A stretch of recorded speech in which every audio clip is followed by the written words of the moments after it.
Studying for the CMA exam is much faster and easier when you follow a study plan.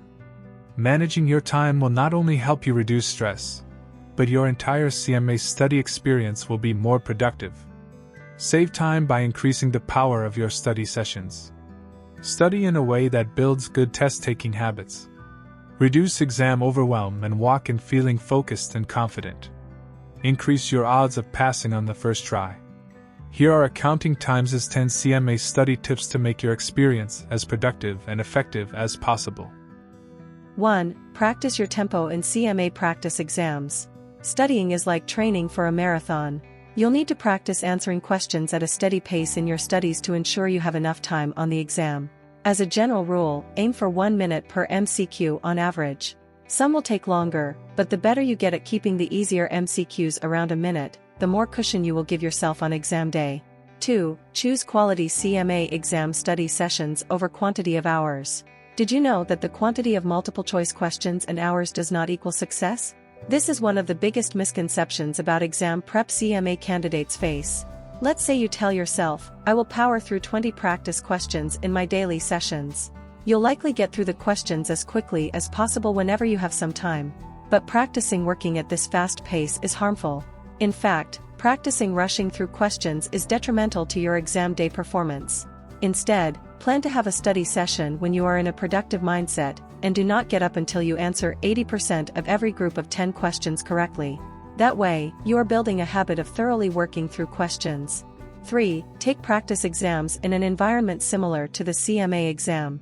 Mimicking an exam environment means getting uncomfortable during your practice tests. Try sitting at a computer with minimal breaks, working in a different room than you typically study, and using a computer you're unfamiliar with. Practice as you play. Taking exam environments into consideration during your studies will better prepare you for the big day. 4. Rely on study apps to give you a boost. You want to study as efficiently as possible, and 8-hour straight study days might not be as productive as they sound. If you find yourself getting sidetracked or easily distracted while you're trying to study, you might be pushing too hard for too long. Your learning style may require a new approach. Luckily, there are plenty of study time-based apps out there that time how long you study and build in breaks for you. Popular techniques have you study for 20 minutes and take a 10-minute break, some have longer or shorter durations. Play with some of these apps and find a good study-to-rest ratio that works for you.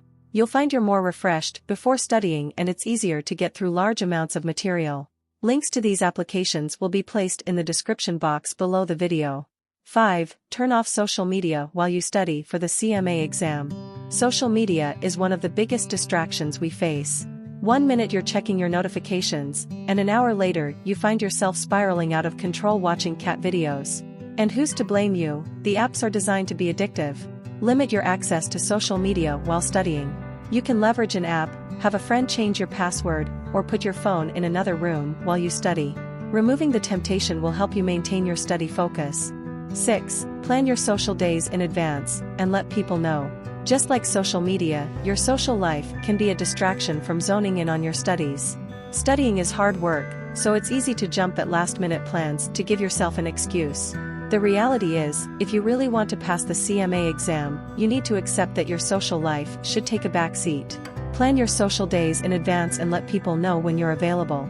If you like to get outside on the weekends, make Saturday a social day and let friends know it's the only day of the week you're available. This solidifies break days for you to go out and have fun and prevents your friends from tempting you through invitations on your busy days. 7. Use a learning-based study planner. Planning out study time is one of the most effective ways to make sure you're studying enough. 8. Debrief and continuously improve. Take 15 minutes or so at the end of each week to evaluate how the week went. Did you study as much as you liked? Did you stick to your daily plans? Did you feel your study-to-rest ratio was correct? Evaluating your week can help you find weaknesses in the way and amount of time that you study. Maybe you found your 4-hour-long study sessions were incredibly boring and inefficient. In that case, switch to a different length of study time or consider adding more breaks. Or maybe you realize that you prefer flashcards, audio lectures, or mock exams to textbooks. It's important to reflect on which study materials boost retention for you. Over time, you'll uncover what works for you and what doesn't. With a few small changes and some forward-thinking planning, you can be on your way to passing both parts of the CMA exam as quickly as possible. 9. Motivation. One of the best tips for how to study for the CMA exam is to stay motivated. Not everybody concentrates on their personal growth and development. The fact that you have taken that step should serve as a reminder that you need to make the most of the time available at hand. 10. Productivity hacks. If managing your time doesn't come naturally to you, then make use of planners, organizers, timetables, charts, and stick them on the walls of your room so that you know what you should be studying next. Also, part of knowing how to study for the CMA is being able to visualize how much free time you have and how much you need to allot to studying. It will make balancing your 9 to 5 and studying so much easier.